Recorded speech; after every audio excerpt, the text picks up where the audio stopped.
This isn't just a story about a corporate merger. It's a story about legacy, ambition, and really a battle for the very soul of a Silicon Valley icon.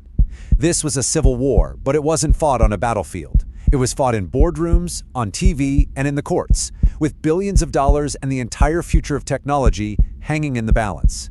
So what happens when a plan to build the world's biggest tech company blows up into an all-out family war? This is the true story of a deal so controversial it pitted a charismatic celebrity CEO against the quiet, principled son of a beloved founder. A fight so bitter it split a company, its employees, and its founding families right down the middle, with an $18 billion deal coming down to one single frantic, last-minute phone call. Okay, let's dive into this wild story.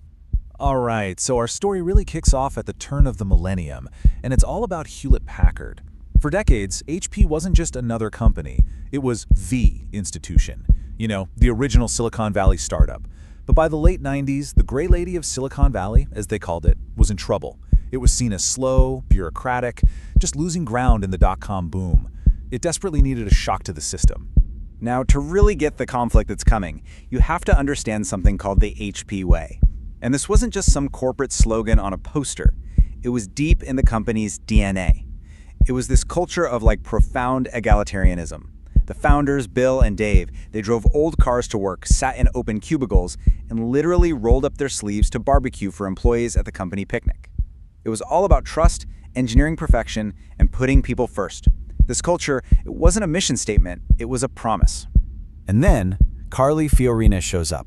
Hired in 1999, she was the ultimate outsider, super charismatic, polished, and she had a really clear mission: shake things up. The press absolutely loved her. She was crowned the most powerful woman in American business. And her big plan? Well, it was as audacious as she was. She wanted to pull off the largest tech merger in history, an $18 billion deal to buy their rival, Compaq. Now, here's a wild little detail about her personality.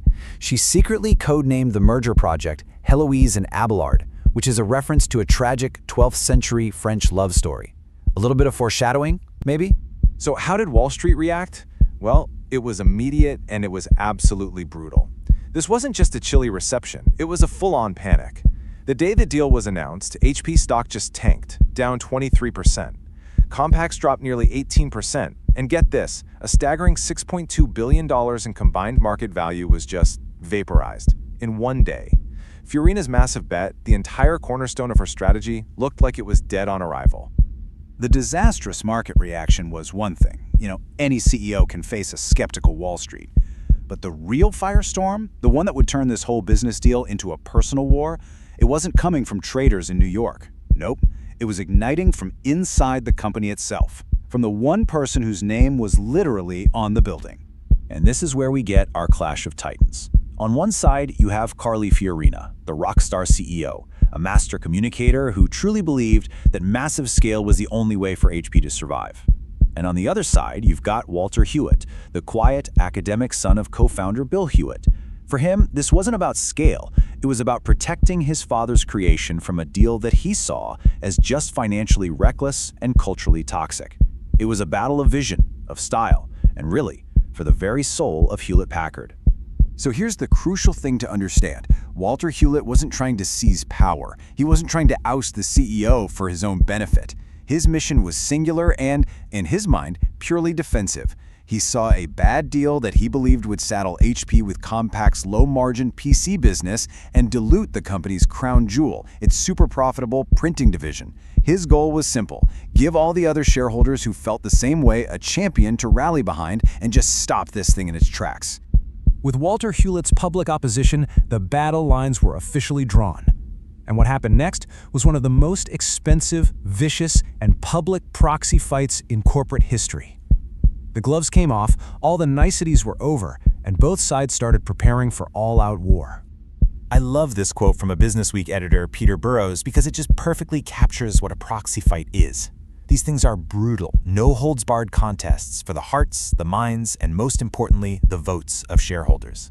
And the irony, of course, is that HP, the company famous for its proprietary and the gentle HP way, was now neck-deep in the mud, slinging accusations with its own founding family. And boy, did it escalate quickly. In November 2001, Hewlett went public with his opposition. By December, both sides were pouring millions of dollars into full-page newspaper ads and TV commercials, trying to sway investors. Then, by February, the big guns, the major institutional shareholders like pension funds and banks, started to pick sides. The entire tech and financial world was watching as the vote in March got closer, and absolutely no one knew who was going to win. Everything, all of it, came down to a single day, March 19, 2002. Thousands of shareholders, employees, and reporters packed into an auditorium in Cupertino, California, for a shareholder meeting that felt less like a corporate gathering and more like a political convention that was about to boil over. The scene inside was just incredible. I mean, you could literally see the two warring factions. The opposition, led by Walter Hewlett, was handing out these bright green no ballots at the door. And their supporters, a lot of them longtime HP employees who were worried about their jobs and the company's culture, they were wearing green t-shirts and waving green glow sticks. It was this passionate and very, very visible rebellion against the company's own management. And the emotion in that room was just raw. Probably the most powerful moment came from a guy named Dan Dove, an engineer who'd been at HP for 22 years and had 8 patents to his name. He stood up at a microphone and told Fiorina directly that he loved the company, that it paid for his college education, but that he just didn't trust the management pushing this deal anymore. His words perfectly captured that deep sense of betrayal that so many employees felt, the very people the HP way was supposed to protect. The crowd just went absolutely wild. But the real drama, the crazy stuff, it wasn't happening on the stage. It was all going down behind the scenes.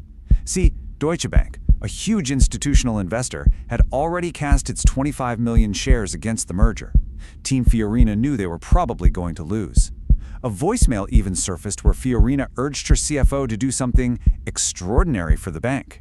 Then, just 1 hour before voting officially closed, after a frantic conference call with Fiorina, Deutsche Bank did something shocking. They reversed their decision and switched 17 million of their shares from against to for. It was a stunning, last-minute flip that would end up being decisive. So, when the preliminary votes were counted, Fiorina had won, but by the absolute slimmest of margins, less than 1%. You'd think the battle was over, right? But Walter Hewlett, he was not finished. The fight wasn't over. It was just about to move from the chaos of the shareholder meeting to a new, more formal arena, the courtroom. Now, just think about this for a second. The son of the founder, a guy who grew up with this company as part of his identity, was now suing that very company. He claimed the victory was illegitimate, that it was won not through persuasion, but through coercion and deception. It was the ultimate escalation in this corporate civil war, and it just stunned Silicon Valley. So what was the lawsuit about? Well, it basically boiled down to 2 explosive claims. First, vote buying. He argued that HP had effectively threatened Deutsche Bank, kind of hinting that their very lucrative future investment banking business with HP was on the line if they didn't switch their vote. The second claim was just as serious, that HP had deliberately misled investors, publicly promising these huge financial gains from the merger, while privately, they knew those targets were impossible to hit. And here's where it gets really interesting in court. Hewlett's lawyers dug up these internal memos from Compaq's own CFO that called the merger's financial projections ugly and a disaster. I mean, it looked like a total smoking gun, right? But HP had this fascinating defense. Fiorina got on the stand and testified that these weren't signs of failure.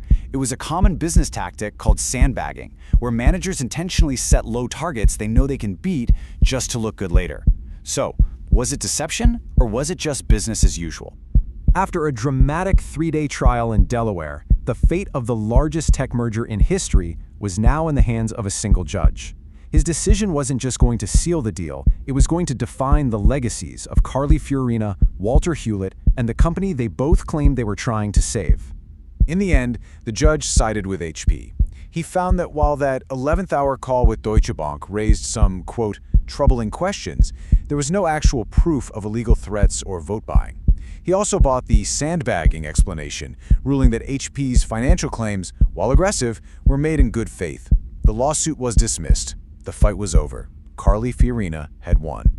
But that victory, man, it came at a steep price for everyone. Fiorina got her merger, and she became the head of the world's largest PC company. But she was left leading a deeply fractured organization, with these nagging questions about her tactics just shadowing her. And for Walter Hewlett, the loss was profound.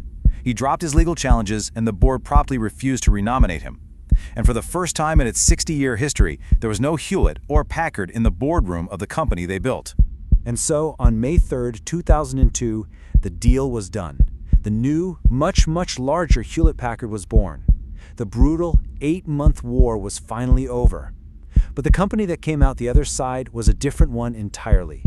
Its famous culture was bruised, its founding family was exiled, and its soul was fundamentally and forever changed. Which really leaves us with the ultimate question, one that people in Silicon Valley still debate today.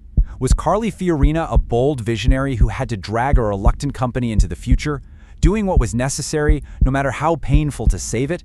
Or is this a hollow victory, one that cost a legendary company its identity and, in the end, didn't even deliver on its big financial promises? The fight for HP was over, but the debate over what it all meant and what it cost had really just begun.